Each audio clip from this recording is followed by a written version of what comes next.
البدع والأهواء، أهل البدع العقائدية وأهل البدع السياسية. نقول بيننا وبينكم السلف، بيننا وبينكم الكتب، كان فيقول البدع بيننا وبينكم. Bismillahirrahmanirrahim.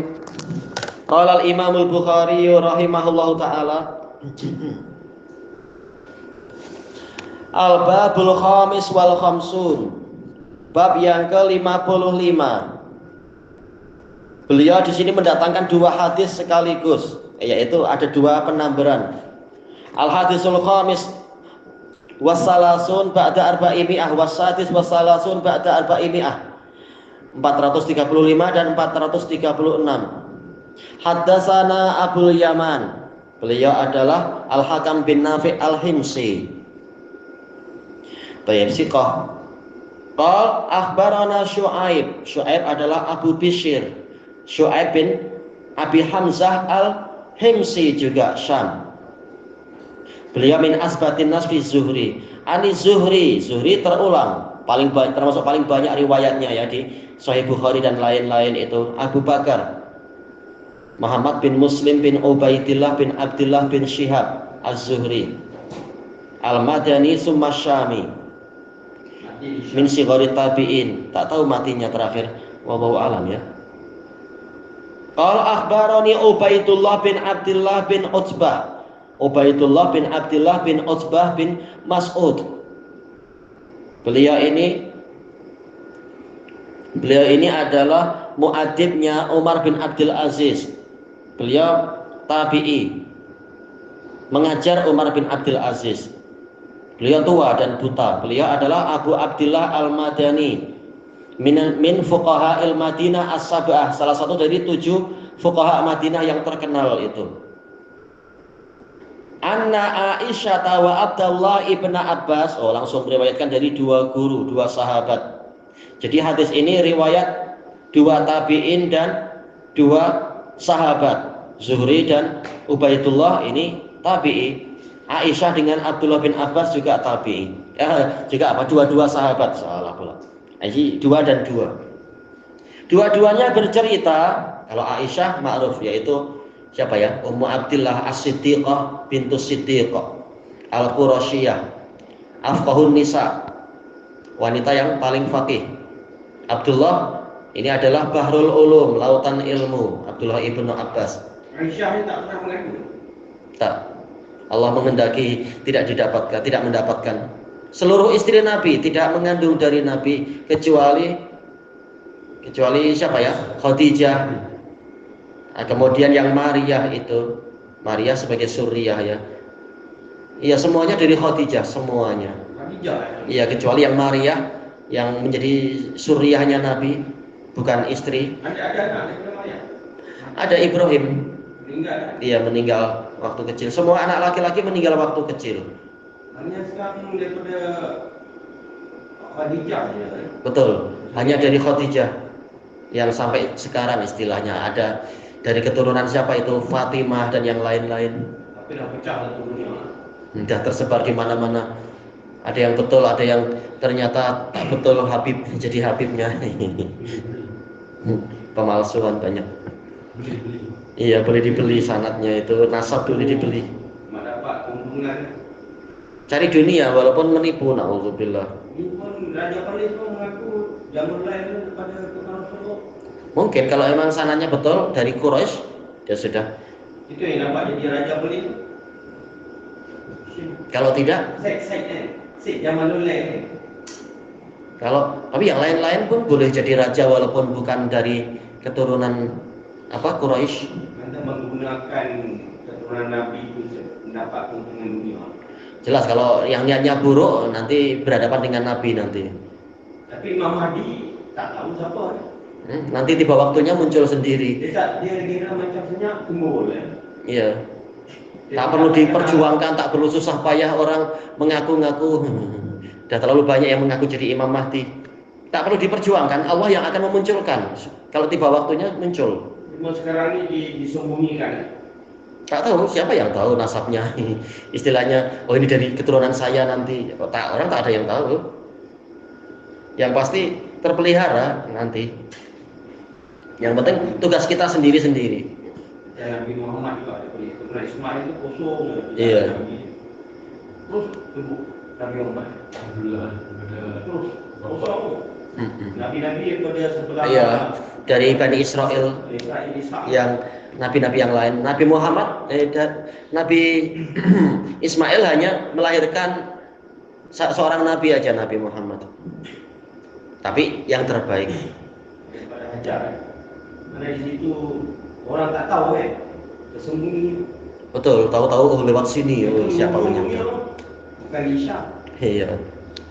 Baik, kita lanjutkan dulu qala lamma nazala bi Rasulillah sallallahu alaihi wasallam.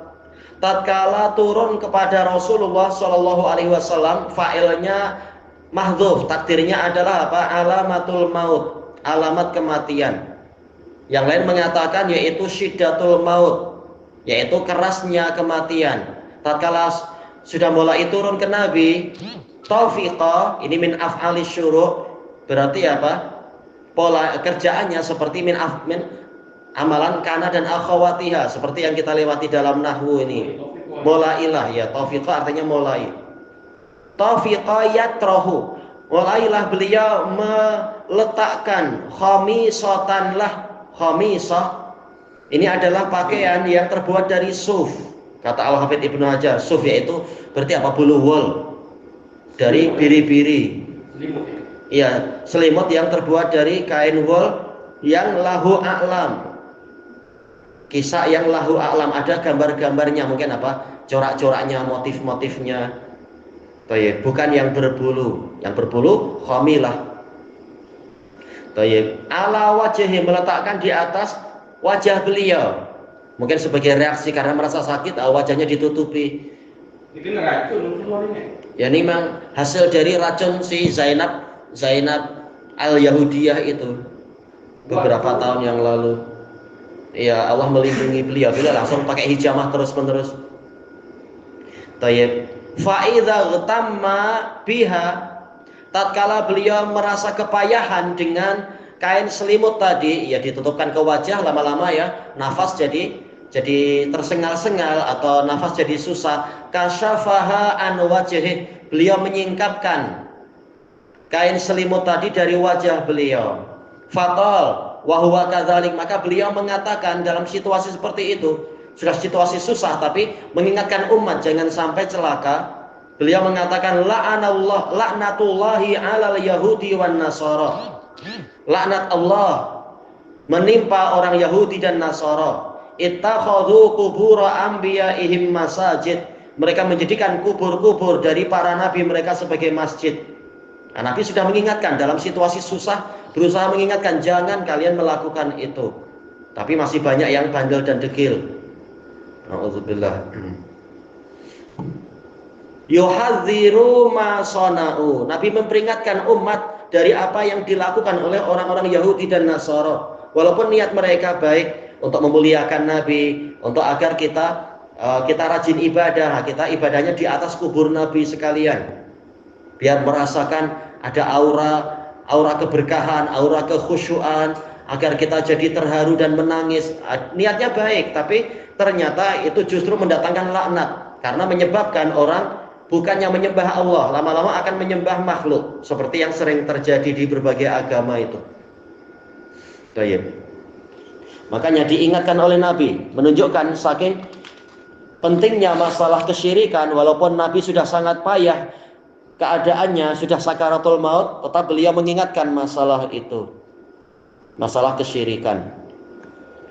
Apa yang menjadi sisi pendalilan di sini? Di sini alal khilaf, di sebagian naskah ini masuk dalam bab yang sebelumnya, sholat di gereja atau sholat di tokong, itu tak boleh. Kenapa? Justru mendatangkan laknat kalau sampai kita sholat di tokong-tokong itu, yang mana tradisi dari orang Yahudi dan Nasara, tokongnya itu atau biara atau mungkin gerejanya itu ada kubur orang yang dimuliakan, mungkin orang soleh atau pendeta yang sebelumnya atau apa. Nah, kita dilarang untuk berbuat yang seperti itu. Kalau mereka terlaknat dengan sebab sholat di tempat seperti itu, dikhawatirkan kita juga terlaknat. Karena man tasyabbaha biqaumin fahuwa minhum. Barang siapa menyerupai, meniru suatu kaum, dia termasuk dari mereka. Nah, kita dilarang berbuat yang seperti itu. Maka ini menunjukkan hadis ini dia masih satu bab dengan hadis sebelumnya. Adapun dicetakan sekarang, cetakan dari Ibni Hazm, ternyata Imam Bukhari menulis bab tetapi kosong. Maka terjadi perselisihan di kalangan para pensyarah. Mungkin Imam Bukhari ingin menulis tajuknya, tapi beliau akhirkan, nantilah kira-kira tajuk apa yang lebih sesuai. Yang penting hadisnya kita cantumkan dulu. Masalah tajuk boleh nanti. Ternyata sampai akhir hayatnya beliau tidak menulis tajuknya. Tak masalah, yang penting hadis itu ada. Tajuk tidak terlalu penting. Yang penting hadis Nabi tetap terpelihara. Tajuk boleh dibuat sendiri oleh pakarnya. Cuma yang menyusahkan memang jadi penamberannya, nomor babnya jadi yang betul mana. Terkadang nomor hadis pun jadi berlainan. Kita ambil hadis satu lagi karena ini masih dalam satu pembahasan. Al hadisus sabi' wa salasun ba'da arba'imi'ah 437. Haddatsana Abdullah bin Maslamah an Malik an Ibnu Syihab an Sa'id bin al-Musayyab an Abi Hurairah radhiyallahu anna Rasulullah sallallahu alaihi wasallam qatalallahu al-yahud. Semoga Allah memerangi Yahudi. Terkadang qatala kata para pensyarah maknanya la'ana. Allah melaknat Yahudi. Ittakhadhu qubura anbiya'ihim masajid. Karena mereka menjadikan kubur para nabi mereka itu sebagai masjid-masjid. Ini hadisnya sama tapi hadis Abi Hurairah. Diriwayatkan oleh Abdullah ibnu Maslamah, Abdullah bin Maslamah bin Qa'nab al-Qa'nabi al-Misri. Kalau tak salah beliau Misri ya, karena terlupakan. Tapi beliau lama tinggal di Syam, maka boleh dikatakan Syami. Min asbatin nas fi muwatta'i Malik. Baik, an Malik Abu Abdullah, an Ibnu Syihab Abu Bakar, an Sa'id bin al-Musayyab Abu Muhammad, yang mana dikatakan beliau Sayyidut Tabi'in, Sa'id bin al-Musayyab. An Abi Hurairah radhiyallahu an. Isi hadisnya sama, yaitu ternyata perbuatan mereka yang niatnya mengagungkan para nabi, walaupun dari sisi yang lain mereka sering membunuh para nabi juga. Tetapi karena dipakai untuk peribadatan, padahal ini membuka pintu kesyirikan yang sangat besar, kubur nabi malah dipakai untuk sholat, maka ini justru menyebabkan Allah memerangi orang itu, memerangi Yahudi. Walaupun niatnya baik, tetapi justru mereka memalingkan orang dari tauhid. Orang malah jadinya mengagungkan para nabi, terutama kalau mereka merasa, kalau sholat di masjid yang ada kuburnya, lebih khusyuk, lebih tenang, lebih diberkahi, doa lebih dikabulkan. Nanti tertipu oleh setan macam itu, akhirnya jadi mengagungkan kubur tadi, dibanding dengan masjid yang bersih, yang hanya di situ disebut nama Allah tanpa disebut nabi-nabi atau apa yang lain. Makanya Allah memerangi orang yang seperti itu, orang yang memalingkan peribadatan dari Allah malah diberikan kepada makhluk, walaupun makhluknya adalah para nabi. Allah memerangi orang yang berbuat syirik walaupun syiriknya kepada para nabi. Kita dilarang melakukan itu. Cuma sisi pendalilannya sama seperti tadi. Tatkala kita tahu bahwasanya yang menjadi kebiasaan Yahudi adalah menjadikan biara-biara dan tokong-tokong mereka itu sebagai, yaitu ada kuburnya di situ, kita dilarang agar kita tidak terkena laknat seperti laknat yang menimpa mereka. Dilarang untuk sholat di tempat yang seperti itu. Demikian pula masjid. Kalau masjidnya memang terbukti didirikan di atas kubur atau ada kubur di dalam masjid, maka kita diharamkan untuk sholat di situ. Sholatnya tidak sah karena larangannya terkait dengan zat. Nabi mengatakan la tusallu ilal kubur. Jangan kalian sholat ke arah kuburan. Kalau ke arah kubur aja tak boleh, apalagi betul-betul kita kubur dengan masjid itu jadi satu, dalam artian di atas kubur ada masjid atau di dalam masjid ada kubur. Ini tidak sah. Tapi kata para ulama, kalau sudah dipisahkan dengan dinding masjid, orangnya sholat di dalam masjid, insya Allah tidak mengapa. Yang penting di dalam masjid tidak ada kubur. Yang penting di bawah lantai masjid tidak ada kubur juga. Jadi tetap terpisah. Tentunya semakin jauh semakin selamat. Ilahuna wallahu a'lam. Subhanakallahumma wa bihamdika la ilaha illa anta astaghfiruka wa atubu ilaik. Walhamdulillahirabbil alamin. Jazakumullahu khairan. Iya. Buku Iya.